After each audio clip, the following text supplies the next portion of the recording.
Monty, first of all, the draft begins tonight. How much do you concern yourself with who might get picked, who might we have coming back, who's gone? Do you know that stuff? Or? Yeah, absolutely. I mean, it obviously it's a great night for a lot of young men, which could include some of our current players along with some of our signees. So really, it's a night of excitement, but it's also, you're a little nervous as a head coach just because one of the toughest parts of our job is just the balancing act of the 27 spots and 11.7 and who's going to be here, who's not going to be here, and how do you manage all of that? It's a little bit of a stressful time as a coach sitting on this side of it, but it's a great night. Hopefully we'll wind up being able to hold on to some high-end signees, and hopefully one young man in particular, and Chris Oakey, who we anticipate getting an opportunity to go out pretty high. Hopefully it all works out for him the way that he wants it to. So it's an exciting night, but it's also a little bit nervous just because of the balancing act and the management of the roster moving forward and how the draft can affect that. What is your approach when a kid comes to you and says, "Coach, I'm on the fence. I don't know if I want to go pro or if I want to come back"? How do you handle a guy like that? It's just a lot of communication. You have to communicate that, and you have to begin that process relatively early in their draft year.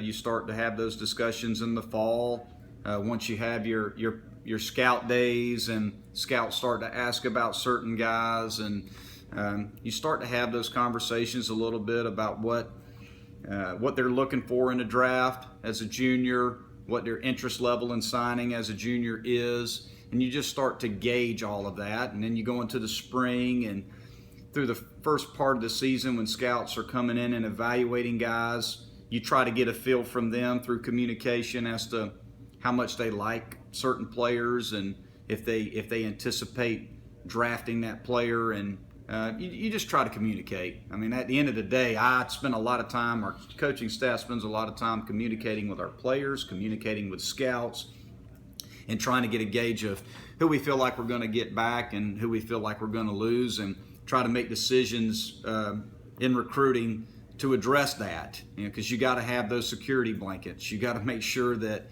if you wind up losing X amount of players, that you have players coming in or coming back that can fill your needs so that you can put a competitive team on the field. I think we have the hardest job of any sport when it comes to roster management, because kids don't declare for the draft in our sport. Kids can get drafted as juniors or come back. It's a very stressful thing to deal with, but it's just part of it. You have to deal with it.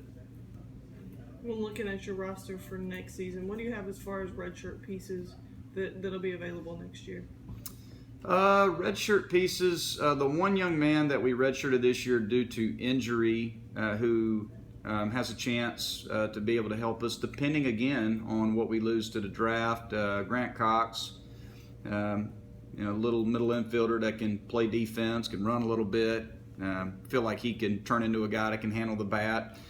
Could play a number of positions for us. Could play shortstop. Could play second base. More of a middle infielder. Could also slide out to center field if needed. Pretty good athlete. Grayson Bird, left-handed hitting middle infielder, son of Paul Bird, former big leaguer, was a transfer from LSU, sat out this year. Could be a factor for us as well, because we anticipate potentially we could lose both of our middle infielders to the draft. I would think we would lose at least one, but we could lose Eli and Weston to the draft. We'll know more by the end of this weekend, but so that's a big need for us. I mean, we're going to have to. That's two guys that played every single day for us, and if we wind up losing them, those are two guys that redshirted for us that we feel like could compete for the opportunity to play in the middle of the field. So those two guys in particular, just based on what could be immediate losses for our team. How's Higgy coming along? He's going to be fine. We feel very good about Higginbotham. He had a screw put into his elbow. He had a stress fracture, so they feel very optimistic that he will make not only a full recovery, but could even be stronger going into the fall. So we feel very, very good. He's going to start throwing, if everything stays as planned, he should be able to start throwing probably in September with a throwing program and building towards throwing in the bullpen and then pitching in the fall. But as you know, there's always setbacks that could happen. Hopefully not. We'll just have to monitor it and be very patient with Jake. He's a big part of our pitching staff moving forward for next year. But we feel very good. We feel very good that he'll make a full recovery and will be able to help us next spring. What will an off season with Coach C do for guys like Higginbotham and Crawford and even Eubanks? I think it'll work wonders. I think year 2 is a huge deal for most players. I think that the second year in the program, as far as with a coaching staff on both ends, is very, very good. I think you make a lot of progress in year 2, just because I think the players have a certain level of expectation now and a certain comfort zone with the coaching staff and understanding how we do things and how we want them to do it. We know a lot more about the players going into year 2. Year 1, we're spending a lot of time observing and instructing. I think going into year 2, we can do a lot more instructing because we have a really good feel for the strengths and weaknesses of each player.